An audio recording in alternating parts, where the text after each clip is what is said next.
नमस्कार प्यारे बच्चों। कक्षा 8वीं वसंत पुस्तक से पाठ 2 लाख की चूड़ियाँ।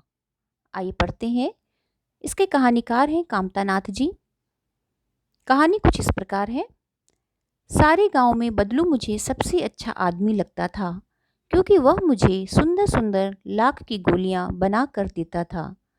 मुझे अपने मामा के गांव जाने का सबसे बड़ा चाव यही था कि जब मैं वहां से लौटता था तो मेरे पास ढेर सारी गोलियां होती, रंग बिरंगी गोलियां जो किसी भी बच्चे का मन मोह ले। वैसे तो मेरे मामा के गांव का होने के कारण मुझे बदलू को बदलू मामा कहना चाहिए था, परंतु मैं उसे बदलू मामा ना कहकर बदलू काका कहा करता था, जैसा कि गांव के सभी बच्चे उसे कहा करते थे। बदलू का मकान कुछ ऊंचे पर बना था। मकान के सामने बड़ा सा सहन था जिसमें एक पुराना नीम का वृक्ष लगा था। उसी के नीचे बैठकर बदलू अपना काम किया करता था। बगल में भट्टी दहकती रहती जिसमें वह लाख पिघलाया करता। सामने एक लकड़ी की चौखट पड़ी रहती जिस पर लाख के मुलायम होने पर वह उसे सलाख के समान पतला करके चूड़ी का आकार देता। पास में 4-6 विभिन्न प्रकार की बेलनुमा मुंगेरियां रखी रहती, जो आगे से कुछ पतली और पीछे से मोटी होती। लाख की चूड़ी का आकार देकर वह उन्हें मुंगेरियों पर चढ़ाकर गोल और चिकना बनाता और तब एक एक कर पूरे हाथ की चूड़ियां बना चुकने के पश्चात वह उन पर रंग करता। बदलू यह कार्य सदा ही एक मचिए पर बैठकर किया करता था, जो बहुत ही पुरानी थी। बगल में ही उसका हुक्का रहता, जिसे वह बीच बीच में पीता रहता। गांव में मेरा दोपहर का समय अधिकतर बदलू के पास बीतता। वह मुझे लला कहा करता और मेरे पहुंचते ही मेरे लिए तुरंत एक मचिया मंगा देता।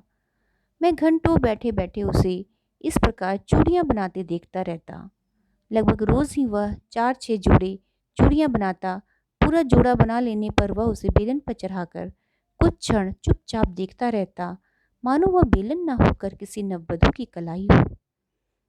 बदलू मनिहार था। चूड़ियां बनाना उसका पैतृक पेशा था और वास्तव में वह बहुत ही सुंदर चूड़ियां बनाता था। उसकी बनाई हुई चूड़ियों की खपत भी बहुत थी। उस गांव में तो सभी स्त्रियां उसकी बनाई हुई चूड़ियां पहनती ही थी। आसपास के गांवों के लोग भी उससे चूड़ियां ले जाते थे, परंतु वह कभी भी चूड़ियों के पैसे से बेचता ना था। उसका अभी तक वस्तु विनिमय का तरीका था और लोग अनाज के बदले उससे चूड़ियां ले जाते थे। बदलू स्वभाव से बहुत सीधा था। मैंने कभी भी उसे किसी से झगड़ते नहीं देखा।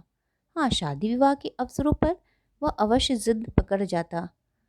जीवन भर चाहे कोई उससे मुफ्त चूड़ियां ले जाए, परंतु विवाह के अवसर पर वह सारी कसर निकाल लेता था। आखिर सुहाग के जोड़े का महत्व ही और होता है। मुझे याद है मेरे मामा के यहाँ किसी लड़की के विवाह पर जरा सी किसी बात पर बिगड़ गया था और फिर उसको मनाने में लोहे लग गए थे।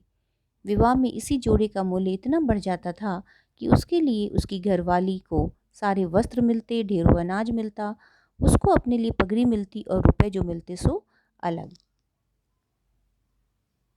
यदि संसार में बदलू को किसी बात से चिढ़ थी तो वह थी कांच की चूड़ियों से। यदि किसी भी स्त्री के हाथों में उसे कांच की चूड़ियां दिख जाती तो वह अंदर ही अंदर कुढ़ उठता और कभी कभी तो 2-4 बातें भी सुना देता। मुझसे तो वह घंटों बातें किया करता, कभी मेरी पढ़ाई के बारे में पूछता, कभी मेरे घर के बारे में और कभी यूं ही शहर के जीवन के बारे में। मैं उससे कहता कि शहर में सब कांच की चूड़ियां पहनते हैं, तो वह उत्तर देता, शहर की बात और है लला, वहाँ तो सभी कुछ होता है। वहाँ तो औरतें अपने मर्द का हाथ पकड़कर सड़कों पर घूमती हैं और फिर कलाइयाँ नाजुक होती हैं ना, लाख की चूड़ियाँ पहने तो मोच ना आ जाए। कभी कभी बदलू मेरी अच्छी खासी खातिर भी करता। जिन दिनों उसकी गाय के दूध होता वह सदा मेरे लिए मलाई बनाकर बचा कर रखता था और आम की फसल में तो मैं रोज ही उसके यहाँ से 2-4 आम खा आता। परंतु इन सब बातों के अतिरिक्त जिस कारण वह मुझे अच्छा लगता वह था कि लगभग रोज ही वह मेरे लिए 1-2 गोलियां बना देता। मैं बहुधा हर गर्मी की छुट्टी में अपने मामा के यहाँ चला जाता और 1-आध महीने वहाँ रहकर स्कूल खुलने के समय तक वापस आ जाता। परंतु 2-3 बार ही मैं अपने मामा के यहाँ गया होऊंगा। तभी मेरे पिता की एक दूर शहर में बदली हो गई और एक लंबी अवधि तक मैं अपने मामा के गांव ना जा सका। तब लगभग 8-10 वर्षों के बाद जब मैं वहाँ गया तो इतना बड़ा हो चुका था कि लाख की गोलियों में मेरी रुचि नहीं रह गई थी। अतः गांव में होते हुए भी कई दिनों तक मुझे बदलू का ध्यान न आया। इस बीच मैंने देखा कि गांव में लगभग सभी स्त्रियां कांच की चूड़ियां पहने हैं। विरले ही हाथों में मैंने लाख की चूड़ियां देखी। तब एक दिन सहसा मुझे बदलू का ध्यान हो आया। बात यह हुई कि बरसात में मेरे मामा की छोटी लड़की आंगन में फिसल कर गिर गई पड़ी और उसके हाथ की कांच की चूड़ी टूटकर उसकी कलाई में घुस गई और उससे खून बहने लगा। मेरे मामा उस समय घर पर ना थे। मुझे ही उसकी मरहम पट्टी करनी पड़ी। तभी सहसा मुझे बदलू का ध्यान हो आया और मैंने सोचा कि उससे मिल आऊं। अतः शाम को मैं घूमते घूमते उसके घर चला गया। बदलू वहीं चबूतरे पर नीम के नीचे एक खाट पर लेटा था। नमस्ते बदलू काका, मैंने कहा। नमस्ते भैया, उसने मेरी नमस्ते का उत्तर दिया और उठकर खाट पर बैठ गया। परंतु उसने मुझे पहचाना नहीं और देर तक मेरी ओर निहारता रहा। मैं हूँ जनार्दन काका, आपके पास से गोलियां बनाकर ले जाता था, मैंने अपना परिचय दिया। बदलू फिर भी चुप रहा, मानो वह अपने स्मृति पटल पर अतीत के चित्र उतार रहा हो। और तब वह एकदम बोल पड़ा, आओ आओ लल्ला, बैठो। बहुत दिन बाद गांव आए। मैं इधर हाँ, इधर आना ही नहीं हो सका काका, मैंने चारपाई पर बैठते हुए उत्तर दिया। कुछ देर फिर शांति रही। मैंने इधर उधर दृष्टि दौड़ाई, ना तो मुझे उसकी मचिया ही नजर आई, ना ही भट्टी। आजकल काम नहीं करते काका, मैंने पूछा। नहीं लल्ला, काम तो कई साल से बंद है। मेरी बनाई हुई चूड़ियों को कोई पूछे तब तो। गांव गांव में कांच का प्रचार हो गया है। वह कुछ देर चुप रहा, फिर बोला, मशीन युग है ना ये लल्ला। आजकल सब काम मशीन से होता है। खेत भी मशीन से जोते जाते हैं और जो सुंदरता कांच की चूड़ियों में होती है लाख में कहाँ संभव है।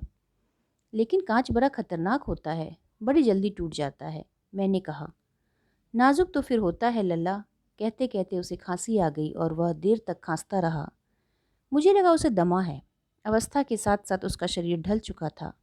उसके हाथ और माथे पर नसें उभर आई थीं।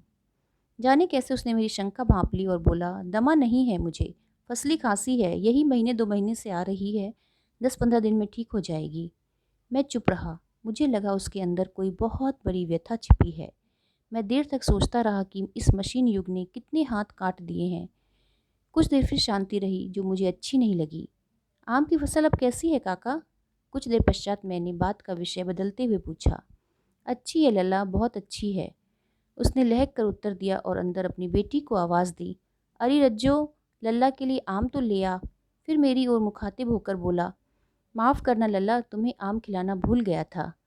नहीं नहीं काका, आम तो इस साल बहुत खाए हैं। वाह वाह, बिना आम खिलाए कैसे जाने दूंगा तुमको। मैं चुप हो गया। मुझे वे दिन याद हो आए जब वह मेरे लिए मलाई बचा कर रखता था। गाय तो अच्छी है ना काका? मैंने पूछा। गाय कहाँ है लल्ला, 2 साल हुए बेच दी, कहाँ से खिलाता।